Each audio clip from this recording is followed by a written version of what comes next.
Martín Caranta es contador público, tributarista y asociado del estudio Lisicki Litvin y es miembro activo también de la... Sí, decime vos que lo tenés ahí. De la Asociación Argentina de Estudios Fiscales. Exactamente, nada más ni nada menos.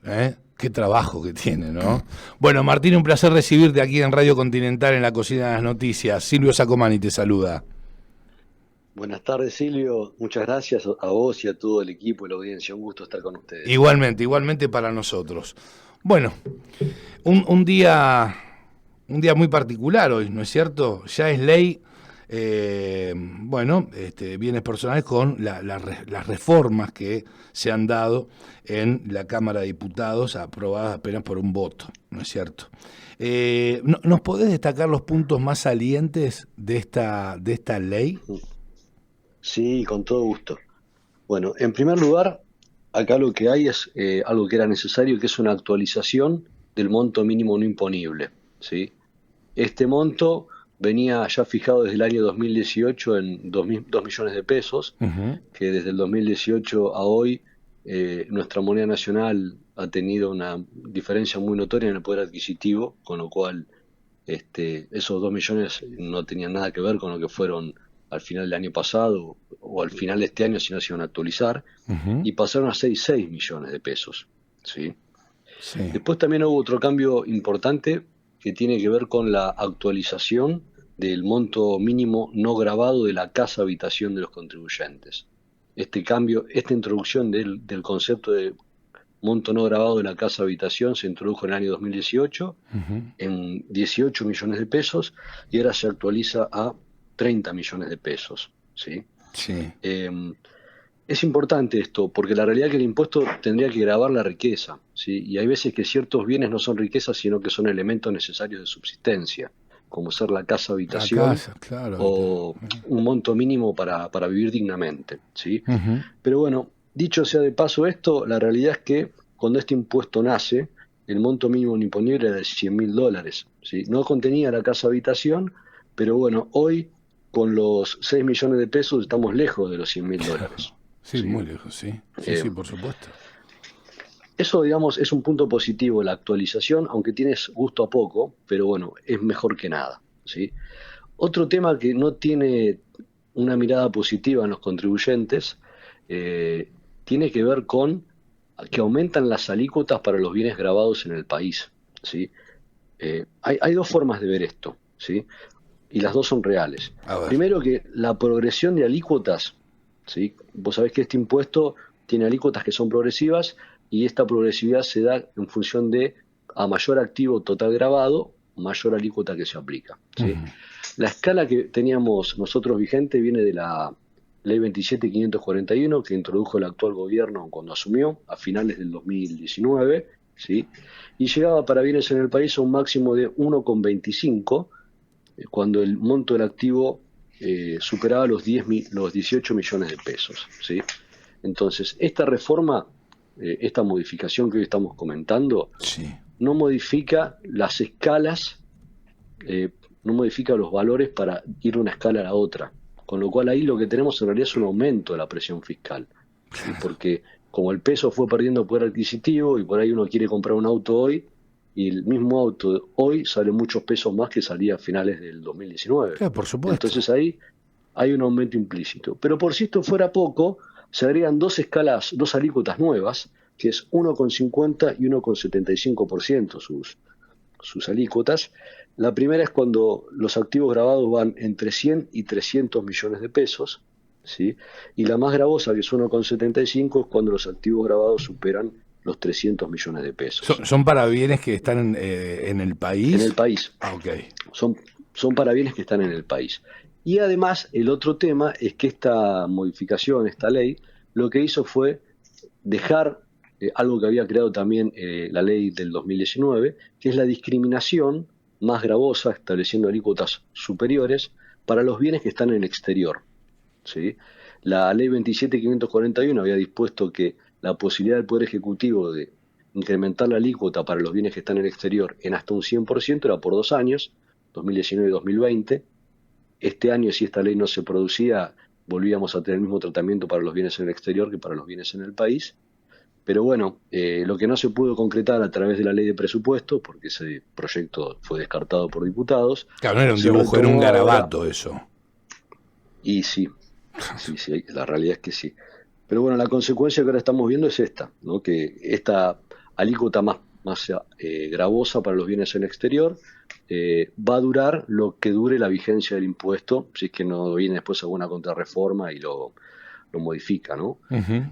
Y esto es un principio muy importante. No quiero ser técnico ni aburrido, No sos simplemente hay una aburrido para nada, te realidad. estamos siguiendo, perfecto, sos muy claro. Bueno, muchas gracias. Mira, hay un concepto básico de los impuestos que es la capacidad contributiva, ¿sí? Sí, Entonces, si vos sí. tenés ahorros que son, supongamos, $100.000 y los tenés en la cuenta, una cuenta corriente Ujú. en el país o tenés una cuenta corriente en el exterior, tu capacidad contributiva es la misma, ¿sí? Porque si está en el exterior tiene que pagar una alícuota que es un 75% más alta que lo que tiene el tratamiento que tiene ese mismo bien en el país, ¿sí? Entonces, bueno, esto mucho no se explica. No. Hay gente que prefiere tener activos en el exterior por un tema de seguridad jurídica, bueno, corralito, etcétera, ¿sí? Y hay gente que tiene activos en el exterior porque vos sabés que en estos tiempos los negocios son globalizados. Lógicamente. Te pongo un caso emblemático como Mercado Libre. Bueno, Claro. hay muchos emprendimientos de menor trascendencia mediática y que realmente empiezan en el país, pero después van a Latinoamérica, algunos en Europa, en países asiáticos, ¿sí?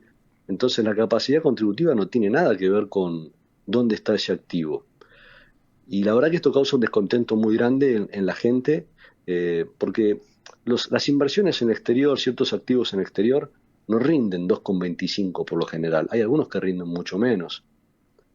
Entonces esta reforma consolida un problema que teníamos por unos años, 2019-2020, con este impuesto, que es la posibilidad de que el gravamen sea confiscatorio, ¿sí? Mm. ¿Y qué es la confiscatoriedad? Bueno, la confiscatoriedad es una agresión a un derecho constitucional, que es el derecho de propiedad que tienen todos los ciudadanos de nuestro país. Y la confiscación se produce cuando un impuesto absorbe en forma sustancial la renta que un bien produce o el capital, ¿sí? Sí, Entonces, ese riesgo sí, se sí. corre, ¿sí? Entonces, Claro que esta sí. reforma lo Clarísimo. que hace es, eh, en cierta forma, incrementar la litigiosidad de este gravamen, ¿sí? Porque este gravamen no trae gran recaudación. Este gravamen lo que permite es complementar el impuesto a las ganancias, ¿sí?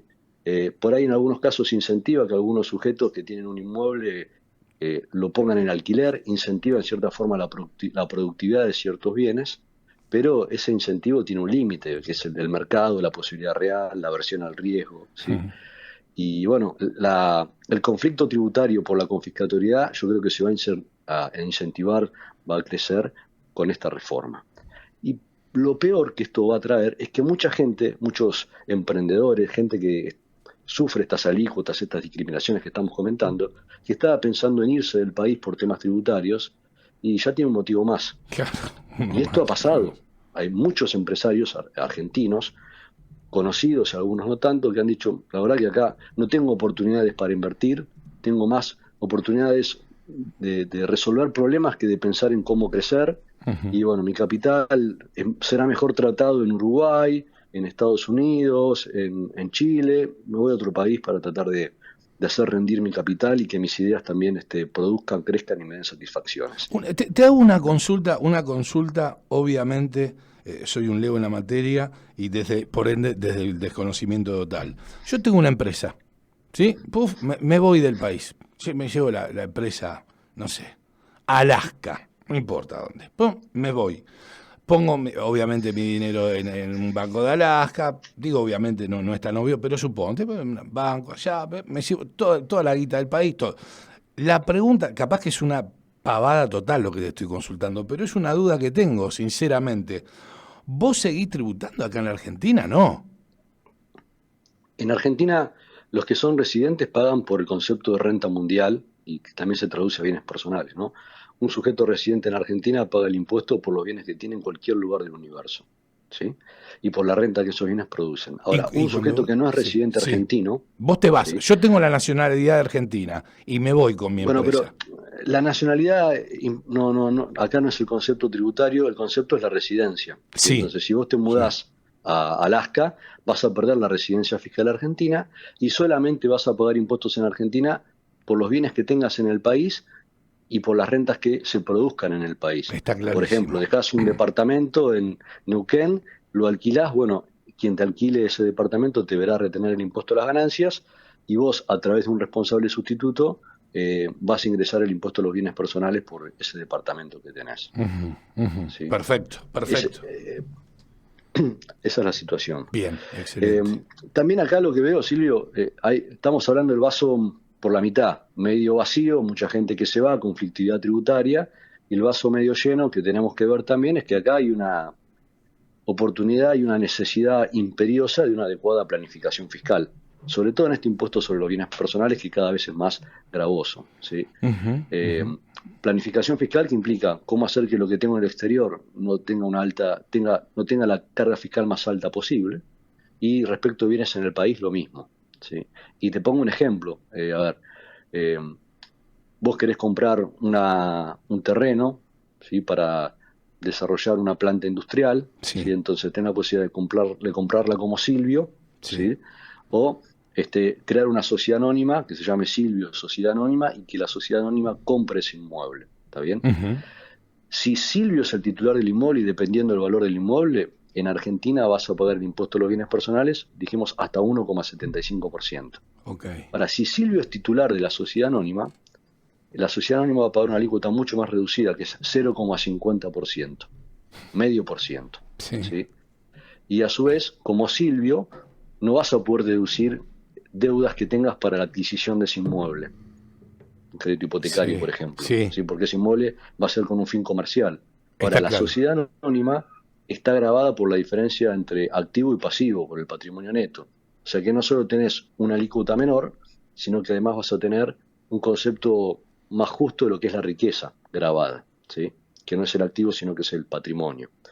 Entonces, bueno, acá va a haber que usar un poco la inteligencia, planificar bien qué es lo que se va a hacer, porque claro, este impuesto que viene mal nacido, porque te graba una riqueza bruta, que es el activo solamente, como te mencioné recién, Sí, sí. a mayor gravosidad de las alícuotas, evidentemente la distorsión sigue siendo más alta, entonces hay que usar más la inteligencia, ¿sí?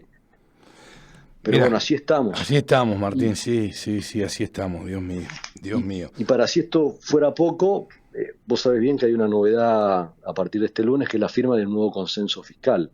¿Sí? Sin palabras. También, Sí, yo te iba a consultar a raíz del... Sí, destacalo, por favor. Es el mundo de revés. Es algo que no se puede comprender. Pero te escuchamos, doctor, vamos. no les quiero arruinar la tarde, pero... Ya lo hiciste. Desde el primer momento, cuando dijiste, hola Silvio, ¿cómo estás? Listo. Ya sí, estamos hablar de complicados. impuestos es antipático, pero bueno, hay ciertas realidades que no hay que dejar de conocer, ¿no? Por supuesto, está claro.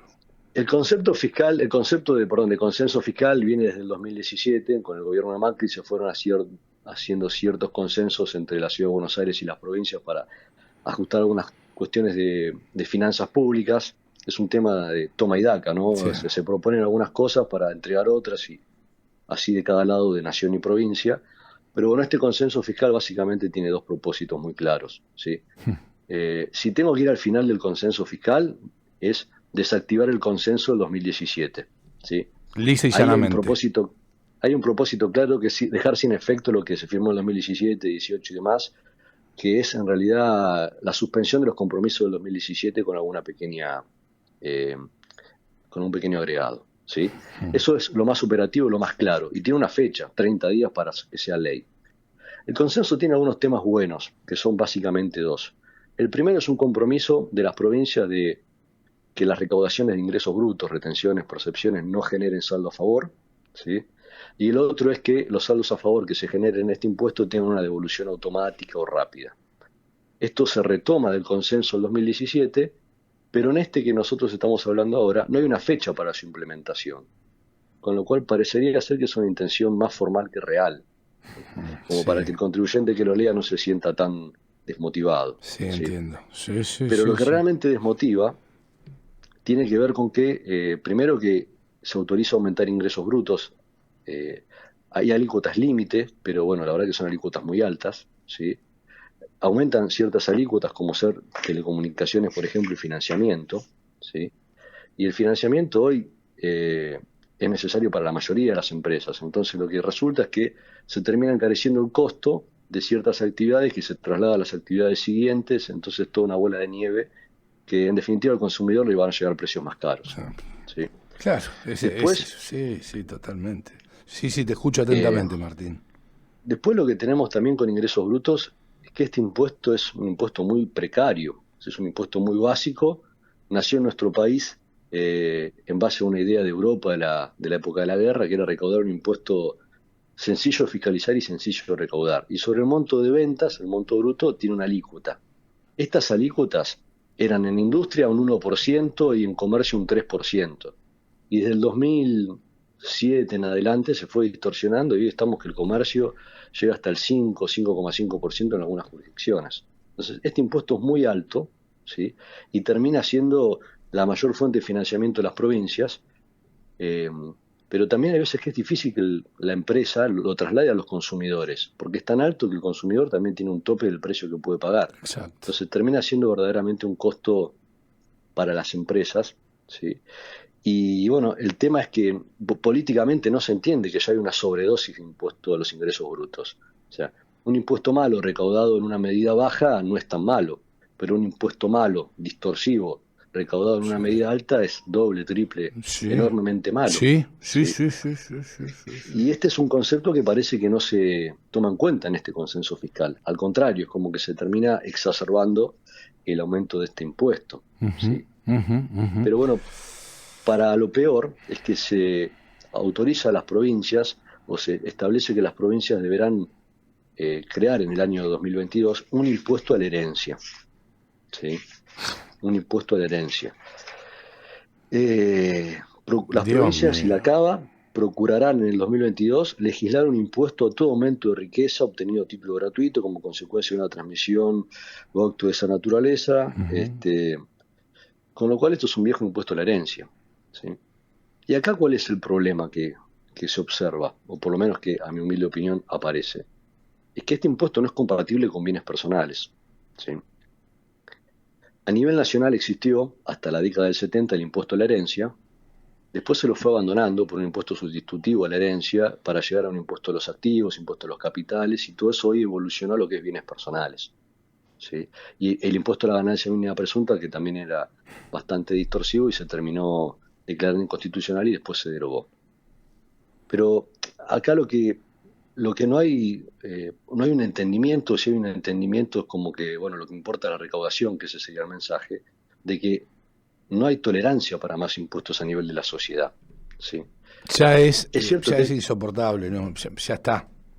Ya se llegó a un sí, límite. Yo no sé qué están buscando, la verdad. ya se llegó a un límite y después también hay algunos mensajes que son errados o que parece que quieren convencer con el error al lector, al ciudadano. Se repite como una muletilla que en otros países del mundo, los países más desarrollados, hay impuesto a la herencia. Es cierto, pero no hay impuesto a los bienes personales. Hay impuestos a la propiedad automotor, como tenemos nosotros en todas las provincias, impuesto a la propiedad inmueble, como también tenemos en todas las provincias, pero no hay un impuesto a los bienes personales, ¿sí? Entonces, bueno, este mensaje es errado y la carga fiscal que se quiere crear es totalmente distorsiva, ¿sí?